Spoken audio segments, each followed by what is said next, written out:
Assalamualaikum warahmatullahi wabarakatuh. Saya Asti Fauzia dengan nomor NIM di 10125232 dari kelas C625 dengan program studi manajemen Universitas Teknologi Digital. Izinkan saya untuk menyampaikan tugas RTS mengenai materi Ma'rifatul Insan.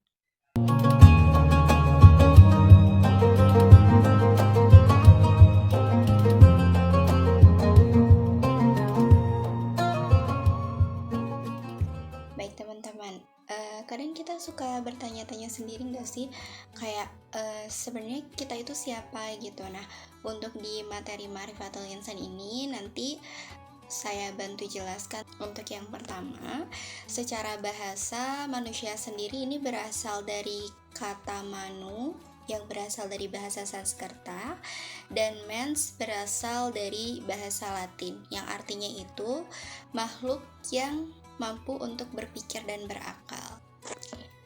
Pada intinya, manusia ini adalah merupakan makhluk Allah yang paling mulia dan diberi kelebihan seperti berupa akal, hati, dan jasad.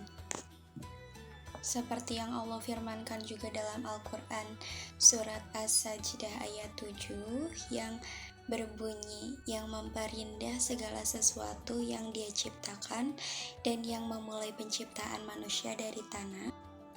Ayat ini menjelaskan bahwa Allah menciptakan segala sesuatu dengan sebaik-baiknya dan memulai penciptaan manusia dari tanah sebagai asal mula kejadian. Lalu manusia juga diberi 3 unsur utama. Yang pertama yaitu qalbu atau hati. Nah, biasanya qalbu atau hati ini tempat untuk niat, tekad, dan takwa.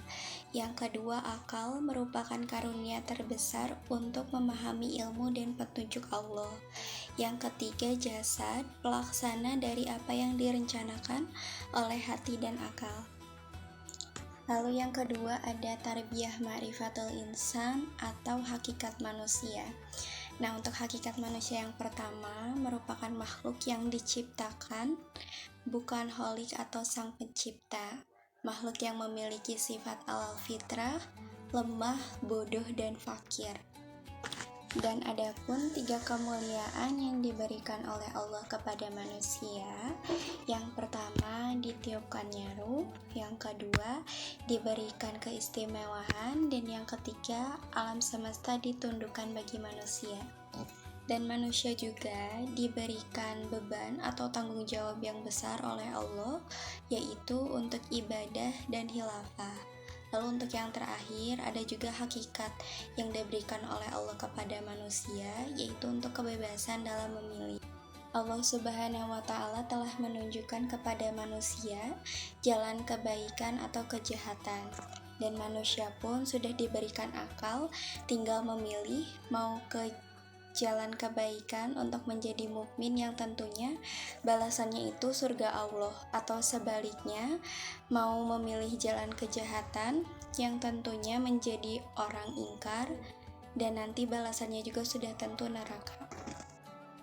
Nah, ada juga 3 potensi utama yang diberikan oleh Allah kepada manusia, yaitu penglihatan, akal, dan hati. Potensi itu diberikan agar manusia selalu bersyukur dan digunakan untuk beribadah dan ketaatan. Dan yang keempat ada nafsul insan atau nafsu manusia. Nah, untuk definisinya itu nafs atau jiwa menurut pandangan Islam itu diartikan sebagai diri manusia itu sendiri, dan sifat yang mendorong manusia untuk melakukan suatu perbuatan dan perasaan pada diri manusia. Nah, nafsu sendiri ini terbagi menjadi 3 tingkatan. Di tingkat pertama itu ada nafsu mutmainah, merupakan jiwa yang memiliki ketenangan.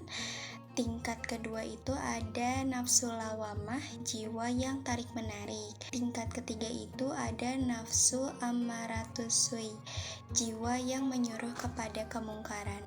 Untuk materi terakhir ada sifatul insan atau sifat manusia. Di dalam Al-Quran, Allah hanya memberikan 2 jalan kepada manusia yang harus menjadi pilihan bagi manusia. Yang pertama, jalan takwa, menyucikan jiwa dengan sifat penyabar, banyak bersyukur dan berhati lembut.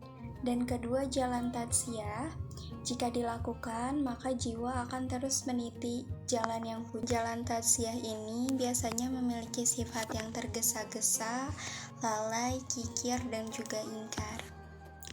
Baik teman-teman, itu materi yang bisa saya sampaikan mengenai Ma'rifatul Insan. Semoga membantu. Mohon maaf jika ada salah kata. Wassalamualaikum warahmatullahi wabarakatuh.